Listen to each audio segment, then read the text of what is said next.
दोस्तों, दुनिया की तारीख ऐसे वाक़यात से भरी हुई है कि जब कुदरती आफात ने बहुत तबाही मचाई। सैलाब, तूफान, कहत और ज़लज़ले ऐसी कुदरती आफात हैं जिनको रोकना नामुमकिन है।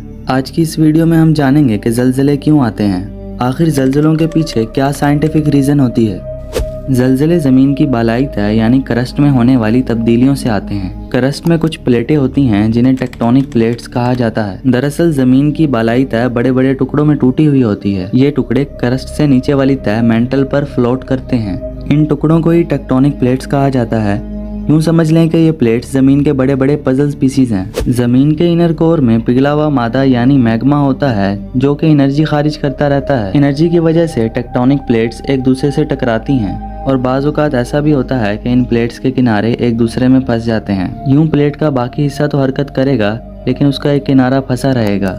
इसी दौरान मैग्मा से निकलने वाली एनर्जी इस जगह जमा होती रहती है। फिर एक वक्त ऐसा आता है कि प्लेट्स की हरकत इतनी ज़्यादा बढ़ जाती है कि इसके फंसे हुए किनारे अलग हो जाते हैं और एनर्जी एकदम से खारिज होती है। अचानक से इतनी ज़्यादा एनर्जी रिलीज़ होने की वजह से कुछ वेव्स प्रोड्यूस होती हैं जिनकी वजह से ज़मीन हिलती है और हम कहते हैं कि ज़लज़ला आ गया है।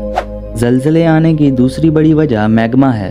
कोई आतिशफ़िशां फटता है तो मैग्मा ज़मीन के अंदरूनी हिस्सों से बाहर आ जाता है जिसकी वजह से ज़मीन में खिला पैदा होता है। इस खिला को पूरा करने के लिए पत्थरों में हरकत पैदा होती है जिसकी वजह से ज़लज़ला आता है।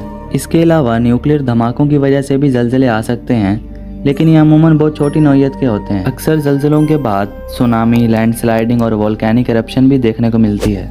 ज़लज़ले की शिद्दत को मैयर करने के लिए आज पूरी दुनिया में रिक्टर स्केल का इस्तेमाल किया जाता है। इस स्केल को 1935 में एक अमेरिकन साइंटिस्ट चार्ल्स रिक्टर ने इन्वेंट किया था। इस स्केल के मुताबिक अगर ज़लज़ले की शिद्दत 7 से ज़्यादा हो तो वो ख़तरनाक माना जाता है। आमतौर पर 6 से 7 शिद्दत का ज़लज़ला मरकज़ से तकरीबन 100 किलोमीटर दूर तक महसूस किया जाता है और इसका दौरानिया तकरीबन 1 मिनट होता है। वैसे तो पूरे साल में बहुत ज़्यादा ज़लज़ले आते हैं लेकिन 8 या इससे ज़्यादा शिद्दत का ज़लज़ला साल में सिर्फ एक ही बार आता है और जापान वो मुल्क है जहां सबसे ज़्यादा ज़लज़ले आते हैं।